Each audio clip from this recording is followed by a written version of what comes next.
Ce programme est financé par les amis et partenaires du ministère de Joyce Meyer.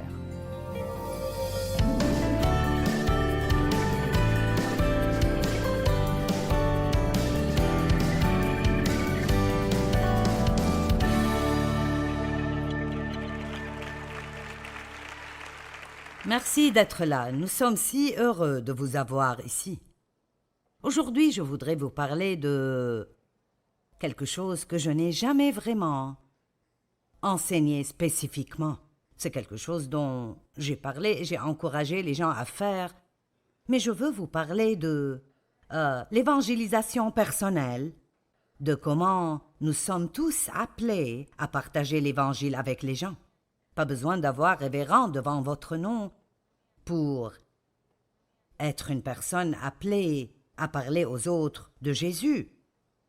Et je pense que les gens peuvent aller d'un extrême à l'autre. Ils peuvent soit être si audacieux qu'ils deviennent prêts d'être odieux et d'essayer de juste faire que tout le monde qu'ils voient aime Jésus. Et là, je pense que nous devons nous rappeler que vous ne pouvez pas faire manger quelqu'un qui n'a pas faim. Amen. Et j'ai remarqué dans les évangiles que Jésus n'est jamais allé supplier les gens pour qu'ils le laissent les aider. Il aidait toujours les gens qui voulaient être aidés. Et alors je pense que nous pouvons aller de cet extrême à ne juste pas être sensibles du tout concernant à qui nous parlons ou comment nous leur parlons, ou même jusqu'à être vraiment juste effrayés de partager notre foi avec quiconque. Je crois aussi que Dieu nous donne des dons différents. Je crois vraiment que c'est applicable dans l'évangélisation, tout comme dans les autres dons que nous avons. Par exemple, certaines personnes sont probablement très ointes pour aller dans la rue et prêcher. Vous savez, je ne le suis pas.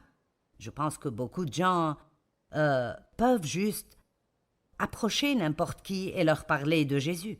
J'ai dû trouver ma zone de confort. C'est un mot que je vais utiliser, mais je veux que ce soit clair, que je ne dis pas que nous devons être confortables dans tout ce que nous faisons. Nous devons suivre l'esprit, que nous soyons confortables ou pas. Mais je crois bien que si nous sommes moins par Dieu pour faire quelque chose, ça ne nous rendra pas misérables et ce ne sera pas très difficile pour nous de le faire. Ce sera quelque chose de plus naturel. Donc, tout d'abord, je veux que ce soit clair que nous tous sommes appelés à faire ça. Chaque chrétien a une responsabilité biblique qu'il doit désirer de travailler avec le Saint-Esprit pour diriger d'autres personnes vers une relation avec Jésus-Christ. Et il y a des passages magnifiques, 2 Corinthiens 5, 18. Mais tout cela est l'œuvre de Dieu, qui, à travers Jésus-Christ, nous a réconciliés avec lui. Donc Dieu a utilisé Jésus pour nous réconcilier avec lui-même. J'aime ce que la Bible amplifiée dit, il nous a amenés dans l'harmonie avec lui. Il y a tellement de gens dans le monde qui n'ont pas l'harmonie avec Dieu. Ils n'ont pas d'accord avec Dieu. Et nous voulons essayer de les aider si c'est possible. Et puis il nous a donné à nous le ministère de la réconciliation. Faites attention parce que ce sera important pour cet enseignement, pour que par nos paroles et nos actes, nous amenions d'autres personnes dans l'harmonie avec lui. Donc je pense que les deux doivent travailler ensemble. Je pense que dire aux gens est important, mais je pense que montrer aux gens est important. Vous pouvez être la personne la plus gentille sur terre, mais si vous n'êtes pas comme ça, parce que Christ travaille dans votre vie, alors ça ne guidera toujours pas cette personne à Jésus. Ils penseront que vous êtes bon, mais ça ne les mènera pas au Seigneur. De la même manière, vous pouvez être assez audacieux pour parler à tout le monde à propos de l'Évangile et de ce que Jésus a fait pour vous et comment ils doivent le recevoir. Mais si vous n'avez pas de bonnes actions dans votre vie pour renforcer cela, ça devient presque vraiment pire que si vous n'aviez rien dit du tout. Je pense que l'un des plus grands problèmes que nous avons dans la société aujourd'hui est que les chrétiens, dans plusieurs cas, ne vont pas dans le monde pour montrer le fruit de l'esprit et agir d'après ce qu'ils disent, qu'ils croient. Et alors, je pense que Dieu a planté ces gens maintenant absolument partout. Je crois que dans toute usine, dans tout centre d'achat, dans tout bureau, dans toute école, je crois qu'il y a des croyants plantés dans tous ces endroits. J'ai senti que Dieu m'a vraiment montré ça. J'ai mon peuple partout, mais ils doivent allumer les lumières. Et alors, nous ne voulons pas être audacieux devant nos amis chrétiens, et puis quand nous sortons avec tous les autres, devenir comme tout le reste du monde. Donc, dans le verset 20, 2 Corinthiens 5, 20, nous sommes les ambassadeurs de Christ. Dieu adresse par nous sa parole. N'aimez-vous pas cela? En tant que représentant personnel de Christ, vous êtes un représentant personnel de Jésus-Christ. Et Dieu veut utiliser chacun d'entre nous, chaque jour, pour essayer d'amener quelqu'un d'autre dans une relation avec lui. Et je pense que cela peut être fait de plusieurs différentes façons. Donc, nous vous supplions au nom de Christ de vous accrocher à cette faveur divine et d'être réconciliés avec Dieu. Romains 1,16 « Car je n'ai pas honte de l'Évangile. C'est la puissance de Dieu par laquelle il sauve tous ceux qui croient. » Donc, je voulais établir cette fondation que nous sommes tous appelés à prendre part dans le fait d'amener des gens à Jésus-Christ, chacun d'entre nous, sans oublier aucun croyant. Nous avons tous le ministère. Il y a 2 ministères que tout croyant a, l'intercession et la réconciliation. Vous avez tous un ministère. Mais nous voulons le faire comme il faut. Nous ne voulons pas avoir honte, mais nous ne voulons pas non plus juste matraquer les gens constamment avec nos Bibles et essayer de forcer Jésus sur eux, parce que cela ne marche pas toujours très bien non plus. Donc, Jésus a dit qu'il ferait de nous des pêcheurs d'hommes. Donc, juste une pensée intéressante ici. Comme toutes sortes de poissons dans l'océan, les rivières et les mers, ils ont tous besoin d'appâts différents si vous allez les attraper. Et je pense que c'est comme cela qu'est le monde. La même chose ne marche pas pour tout le monde. Et alors nous pouvons aller apprendre un tas de principes d'évangélisation, et chacun d'eux est peut-être bon, et chacun d'eux a peut-être sa propre place. Mais si vous essayez la mauvaise chose sur la mauvaise personne, ça éloignera cette personne peut-être plus au lieu de la rapprocher de Dieu. Donc nous ne voulons pas juste sentir que nous avons cette obligation que nous devons remplir, et alors nous faisons juste ces choses sans être sensibles à comment Dieu veut que nous procédions. De plus, certains poissons ne mordent que dans certaines saisons. J'ai pensé que c'était intéressant, parce que nous essayons peut-être de conduire quelqu'un vers Christ, un ami ou un étranger ou quoi qu'il en soit, et ce n'est peut-être pas la bonne saison pour eux. Maintenant vous dites, toute saison n'est-elle pas bonne pour que les gens reçoivent Christ? Ce que je veux dire par cela est que la personne doit être à un certain point dans sa vie. Ils doivent soit être assez désespérés pour être prêts pour un changement, ou ils doivent avoir été dans une situation où Dieu a préparé leur cœur. Ils n'ont même pas besoin d'avoir des problèmes désespérants. Je me souviens qu'une dame m'a dit une fois « J'ai eu une vie magnifique », mais elle a dit « Je n'avais juste pas de paix ». Il n'y avait rien en particulier qui me dérangeait, je n'avais juste vraiment pas la paix, et c'est cela qui m'a mené à chercher une relation avec Dieu. Eh bien, il y a des millions de personnes qui sont comme ça. Ils n'ont pas la paix, ils ne sont pas heureux, et je pense que l'une des choses que les chrétiens peuvent faire, tout chrétien peut faire cela, ceux qui nous regardent et chacun d'entre nous ici, si nous décidions juste chaque jour de sortir dans le monde et d'être heureux et en paix. Juste être heureux et en paix. C'est une nouvelle mission. Sortez dans le monde et spécialement allez au travail heureux et en paix, parce que le monde n'est pas comme ça. Ils ne sont pas heureux, ils ne sont pas en paix, et alors nous sommes dans le monde mais pas du monde. Et je pense que l'une des choses qui captureront l'attention des gens est que si vous êtes toujours en paix, quoi qu'il arrive, et si vous êtes heureux, je ne parle pas d'être stupidement content, mais si vous avez une joie consistante, les gens commenceront à se demander, eh bien, qu'est-ce qu'il a que je n'ai pas? Et qu'est-ce qui est si différent en toi? Et si nous sortons juste dans le monde, et nous les faisons en quelque sorte avoir faim, nous sommes supposés être le sel et la lumière. Donc si nos vies font que les gens aient faim, vous m'avez déjà entendu dire ceci, mais je n'ai jamais eu de paix dans ma vie, j'ai grandi dans une maison de tension, de cris, de disputes et de colère tout le temps, et vraiment, honnêtement, je ne savais pas ce que la paix était.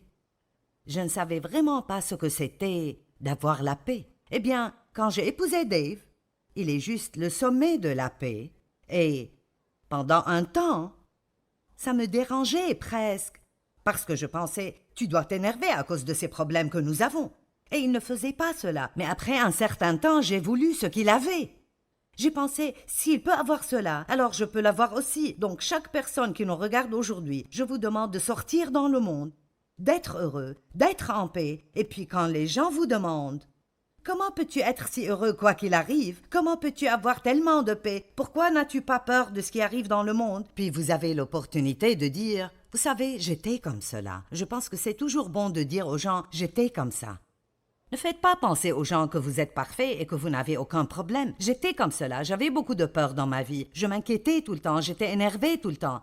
Mais après, j'ai rencontré Jésus-Christ et j'ai découvert qu'il était ma paix et que mon espérance était en lui. Et pour être honnête, vous ne devez même pas dire plus que cela. Et si la personne est intéressée, elle vous posera une autre question. Et elle ne vous le demandera peut-être pas alors, ce sera peut-être plus tard, mais elle vous demandera. Maintenant, je veux dire quelque chose que mon gendre m'a dit et j'ai pensé que c'était bon. Il a dit, il est un pêcheur, et il a dit, j'essaye d'amener mes enfants à la pêche avec moi, mais ils ne veulent pas aller pêcher, ils veulent aller attraper. Et je pense que c'est ce que beaucoup de chrétiens veulent faire. Ils ne sont pas prêts à investir le temps qu'il est nécessaire d'investir dans la vie de quelqu'un pour les amener au point où ils mordront à l'appât. Et alors je suppose que je veux juste dire aujourd'hui, êtes-vous prêts à investir du temps dans la vie des gens? Vous savez, parfois, nous devons être... Je me souviens de Watchman Nee. C'est un enseignant dont j'ai beaucoup joui, mais qui n'est plus vivant, mais il dit, si nous voulons vraiment aider d'autres personnes, nous devons les rejoindre là où ils sont. Nous ne pouvons pas les amener à là où nous sommes. Maintenant, je ne veux pas dire que vous devez aller vous asseoir à une taverne locale chaque nuit parce que c'est là que la personne que vous voulez servir est. Mais d'un autre côté, cela ne veut pas dire que vous ne pouvez pas déjeuner avec eux. Cela ne veut pas dire que vous ne pouvez pas être leurs amis parce que les gens dans le monde sont dans une situation désespérée. Et je veux vous encourager de, chaque jour de votre vie quand vous sortez, et ceci m'a même rappelé de le faire de nouveau. Père, utilise-moi aujourd'hui pour amener quelqu'un plus près de toi. Montre-moi quelqu'un que je peux aider, mais quelqu'un sur mon chemin que je peux aider. La première chose que nous devons faire est de vouloir faire ça et être prêt à le faire. Et puis je pense que quand nous sommes autour de personnes qui ne sont pas sauvées, avant de juste commencer à essayer à leur parler de Jésus, je pense que vous devez investir du temps en priant pour eux. Amenons-les à la bonne saison pour qu'ils mordent. Père, attendris leur cœur. Fais qu'ils ne soient pas satisfaits par le mode de vie qu'ils ont. Fais qu'ils aient faim pour toi. Rends-les ouverts, Seigneur, ouvre leurs yeux. Je réalise ces derniers temps que les gens dans le monde, tellement de gens dans le monde sont absolument aveugles. Ils ne comprennent juste pas. Vous savez, je pense parfois, comment pouvez-vous possiblement passer votre vie à essayer de vous débarrasser de Dieu? Je ne comprends juste pas cela. Et leurs yeux sont aveugles, ils ne voient juste pas. Alors nous devons prier plus pour que Dieu ouvre les yeux des gens, pour qu'ils voient ce qui leur manque et ce qui leur est disponible. Maintenant, écoutez-moi. Quand j'étais une chrétienne très nouvelle, qui commençait juste ce que j'appelle ma marche sérieuse avec Dieu, je suis allée à une église qui était vraiment concentrée sur l'évangélisation de rue et la distribution de prospectus. Et en fait, j'en ai toujours un ici, Souris, Jésus t'aime. Et un été, j'ai pris un groupe de dames et nous avons mis 10 000 de ceux-ci sur des pare-brises. Nous sommes allés au parking du magasin à Fenton et Je crois que cela a fini par aider quelqu'un. J'ai senti que Dieu m'avait mis ça sur le cœur et je l'ai fait. Mais j'ai fait d'autres choses avec lesquelles je n'étais pas à l'aise, simplement parce que l'Église nous avait fait sentir que si vous ne le faites pas, vous n'aimez pas vraiment Dieu. Nous devons faire très attention de ne pas faire que les gens se sentent coupables parce qu'ils ne veulent pas faire les choses de la manière dont nous sommes doués pour le faire. Et je vais redire ça. Parfois, si nous avons un don de faire quelque chose, c'est si facile de nous attendre à ce que tout le monde fasse cela, et même de les juger vraiment s'ils ne le veulent pas. Et alors, l'une des choses qu'il voulait que nous fassions était de sortir le samedi matin. Nous sommes allés au centre-ville, nous sommes allés vers les gens pour dire « Jésus t'aime, puis-je te donner cela ?» Et alors, j'y allais. Eh bien, je ne l'oublierai pas, la première personne à qui j'en ai donné un m'a tapé la main. Donc, je vais juste être honnête, je ne suis pas à l'aise, personnellement, avec ce genre d'évangélisation personnelle. Maintenant, j'ai pensé, est-ce une bonne chose à dire ou à ne pas dire à la télé? Mais je pense que c'est bon parce que je sens que nous devons réaliser que Dieu veut nous utiliser tous, mais il nous utilise de différentes façons parce qu'il y a toutes sortes de personnes différentes dans le monde qui répondront à différentes sortes d'appâts. Et si tout le monde péchait avec le même genre d'appât, alors il y aura beaucoup de poissons qui ne seront jamais attrapés. Donc nous devons être très sensibles à comment Dieu peut-il m'utiliser. Je suis arrivée au point, et je vous dirai la vérité, c'était il y a 37 ans, mais je suis arrivée au point où il nous poussait tellement pour s'assurer que tout le monde que nous rencontrions, nous leur parlions de Jésus, et je ne voulais même plus sortir de la maison. Parce que rien de cela n'était guidé par l'esprit. J'étais motivée par la culpabilité. Eh bien, je n'aime pas Jésus assez si je ne suis pas prête à parler à quelqu'un de lui. Et c'est important que toute personne fasse de l'évangélisation personnelle.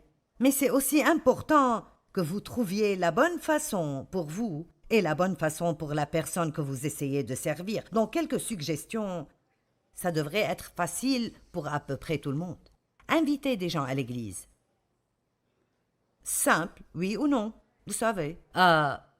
Je suis née de nouveau quand j'avais 9 ans, quand je suis allée à l'église avec des proches qui visitaient d'une autre ville. Vous ne savez jamais ce que Dieu pourrait utiliser, donc il n'y a pas de mal à donner une invitation. Si vous êtes dans un petit groupe d'études bibliques, invitez les gens à y aller. Vous savez, c'est une atmosphère où les gens peuvent être à l'aise. Si vous venez à ma conférence, invitez quelqu'un à venir. Et je dis cela aux gens et ils rient toujours, mais c'est vrai, offrez de les inviter à dîner. Les gens feraient presque n'importe quoi si vous les nourrissez. Alors prenez-les à un bon endroit et puis dites que vous allez à cette conférence. Et vous voyez, vous ne savez jamais. Vous pensez, qu'est-ce qu'ils penseront? Joyce est plutôt forte. Eh bien, vous savez, qu'est-ce qu'ils penseront? Vous savez, c'est là que nous devons être audacieux. Nous ne sommes pas responsables de ce que les gens pensent. Notre responsabilité est de donner une invitation et vous ne forcez personne. Ils pourront dire oui, ils pourront dire non.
Mais au moins, vous leur avez donné cette opportunité.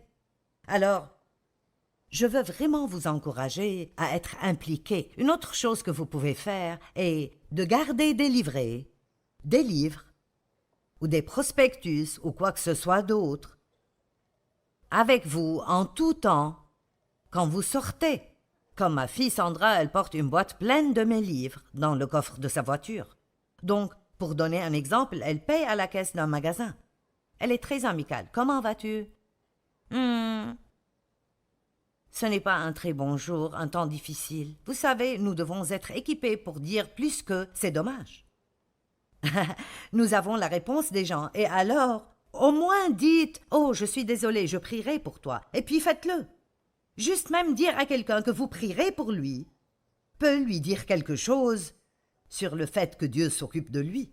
Ou « Je suis désolé que tu passes par des temps si difficiles, mais Dieu t'aime. » Vous savez, des choses simples, comme ça. Je ne pense pas que nous devons avoir peur de faire ce genre de choses. Maintenant, s'occuper de ce que les gens pensent peut nous barrer le chemin et devenir un grand problème. Mais tellement de fois, elle retourne à la voiture et amène l'un de mes livres et le ramène dedans. Maintenant, elle a un avantage. Ma mère a écrit ce livre et j'ai pensé que tu l'aimerais.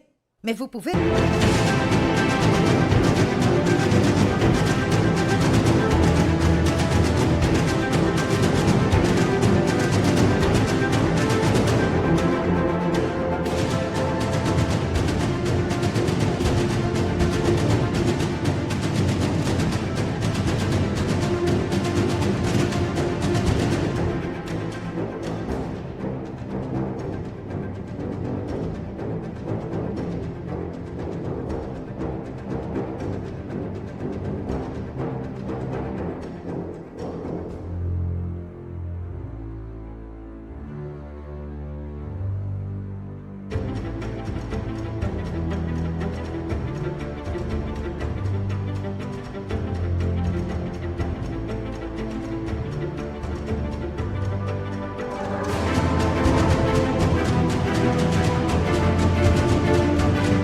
dire une amie vraiment proche a écrit ce livre et j'ai pensé que tu l'aimerais. Êtes-vous prêt à aller à la pêche? Ou est-ce que vous voulez juste aller attraper? Je pense que pour moi, et c'est juste moi, la meilleure façon pour moi de faire de l'évangélisation personnelle est de vivre ma vie devant les gens, de ne pas avoir peur de les laisser savoir que je suis chrétienne. Vous ne pouvez pas être près de moi et ne pas savoir que j'aime Dieu parce que je pense qu'en parlant de lui dans notre conversation de tous les jours, je prierai à ce propos, ou j'ai prié, où nous pouvons mettre notre confiance en Dieu, juste de petites phrases qui vous ressemblent. Si nous jetons ces graines dans le monde, elles feront que les gens sachent où vous vous tenez. Et puis soyez sensibles concernant où cette personne est. Sont-ils prêts pour que je leur dise quelque chose? Est-ce que j'ai besoin de prier pour que leur cœur s'ouvre? Ai-je besoin de prier pour que Dieu attendrisse leur cœur? Parfois, vous arrosez une graine que quelqu'un d'autre a plantée.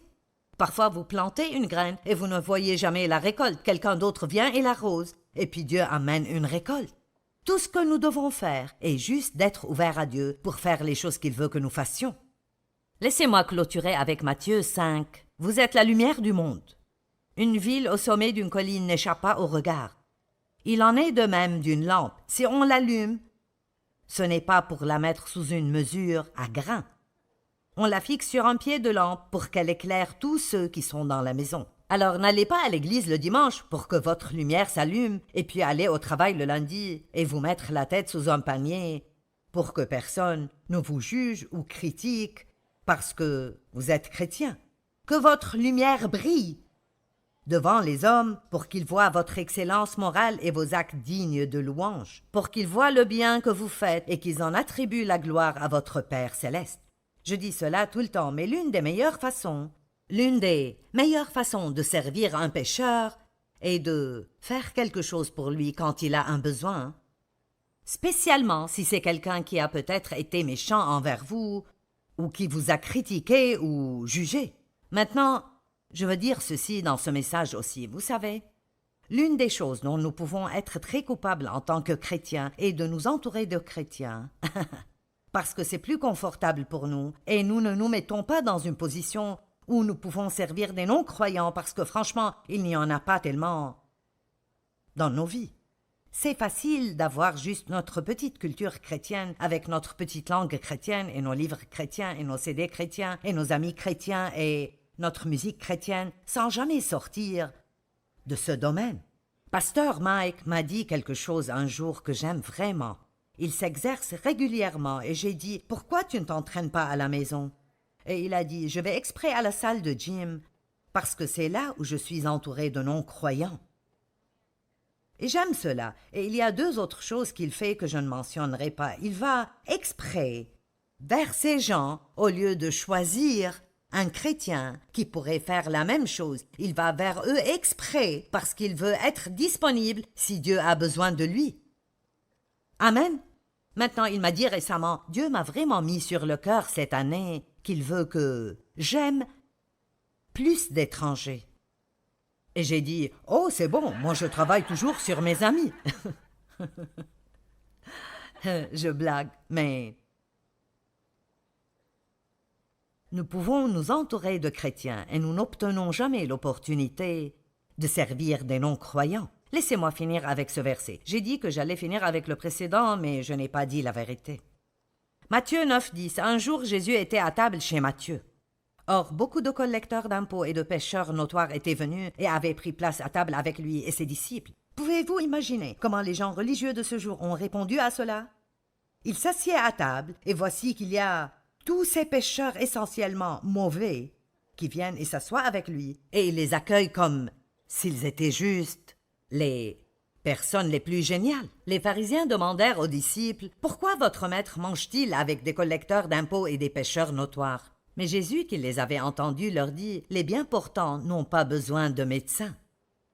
Ce sont les malades qui en ont besoin. » Donc écoutez, et ceci est pour tous ceux qui regardent à la maison, et nous tous ici, soyons ouverts et laissons Dieu nous utiliser. Je ne peux même pas imaginer ce qui arriverait si toute personne chrétienne disait chaque jour avant de sortir « Dieu, mets quelqu'un sur mon chemin aujourd'hui que tu peux m'utiliser pour aider à les guider vers toi. Laisse-moi être un exemple pour quelqu'un aujourd'hui. Montre-moi ce que je peux faire aujourd'hui pour aider quelqu'un à entrer dans le royaume. Et si vous commencez juste avec ceci, et vous sortez dans le monde et vous êtes heureux, ça ne prendra pas longtemps pour que vous ayez de grandes opportunités de guider les gens vers le Seigneur. Maintenant, écoutez, beaucoup d'entre ceux qui regardent n'ont peut-être pas une relation personnelle avec Jésus vous-même. Et vous dites, j'aurais aimé que quelqu'un m'évangélise personnellement. C'est ce que je fais maintenant. Et je veux que vous sachiez que Jésus est mort pour vous. Il vous aime. Il a pris votre péché sur lui-même. Il a pris votre punition. Et tout ce qu'il veut vraiment que vous fassiez est de croire. Soyez prêts à vous détourner d'une vie dans le péché. Et croyez qu'il est qui il dit qu'il est. Donc, si vous voulez recevoir Christ comme votre sauveur maintenant, je voudrais juste que vous répétiez cette simple prière après moi. Père Céleste, je t'aime. Jésus, je crois en toi. J'ai besoin de toi. Je suis un pécheur. Pardonne-moi mes péchés. Je veux me détourner du péché et vers toi. Je veux être un chrétien. Je veux être un disciple de Christ. Je te reçois maintenant, Jésus, par la foi, et je te demande de me prendre juste comme je le suis et de m'aider à devenir qui tu veux que je sois. Amen. En tant que croyants en Christ, nous connaissons tous l'importance de la Grande Commission. Mais saviez-vous que seulement 7% des gens partagent leur foi avec les autres? Malheureusement, c'est la réalité dans laquelle nous vivons, mais nous pouvons changer cela. Nous vous invitons à vous joindre à nous et à des millions d'autres croyants dans le monde pour le jour mondial de l'évangélisation, le samedi 26 mai. La mission de ce jour mondial de l'évangélisation est simple. Partager l'Évangile avec au moins une personne en ce jour spécial. En tant que chrétiens, nous sommes appelés à partager ce que Christ a fait dans nos vies. Mais ça n'a pas besoin d'être difficile. La seule chose que Dieu requiert vraiment est un cœur consentant et obéissant. Vous n'avez pas à être Billy Graham ou Joyce Meyer, vous devez juste être vous. Alors priez et demandez à Dieu avec qui vous devez partager. Faites un plan et menez-le à terme. Un jour, une personne, un message. Samedi 26 mai.